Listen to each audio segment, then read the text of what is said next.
براہ کرم وہم کی دنیا سے باہر آئیے اور یہ خیال ذہن نشین کر لیجئے کہ بہت سے مسائل قدرت کی طرف سے بطور آزمائش ہم پر نازل ہوتے ہیں، لہٰذا بات بات پر وہم کا شکار ہو جانا ایک ذہنی مریض کی نشانی ہوا کرتی ہے۔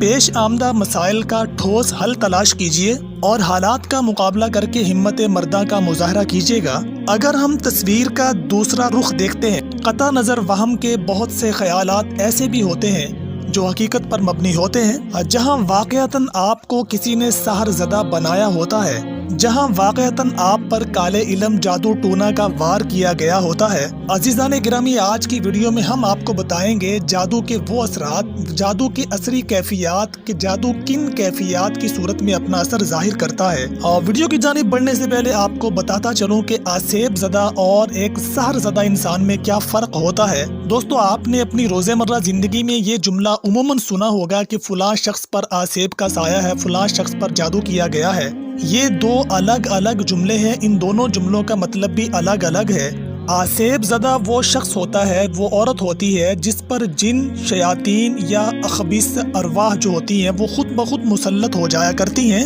اور سحر زدہ انسان وہ ہوتا ہے کہ جس پر جادوگر اپنے جادو، عمل، الفاظ، کلمات یا تعویذات کے ذریعے جنات اور شیاطین کو مسلط کر دیتا ہے، یا کچھ لوگ اپنے دشمنوں پر کسی عامل کے ذریعہ، کسی جادوگر کے ذریعہ جنات اور شیاطین مسلط کروا دیتے ہیں۔ خلاصہ یہ ہوا کہ آسیب زدہ اور مسحور زدہ میں فرق یہ ہے کہ آسیب زدہ وہ شخص ہوتا ہے کہ جس پر جنات اور شیاطین یا ارواح خبیثہ خود بخود مسلط ہو جایا کرتی ہیں، اور جادو زدہ انسان وہ ہوتا ہے کہ جس پر جادوگر یا کوئی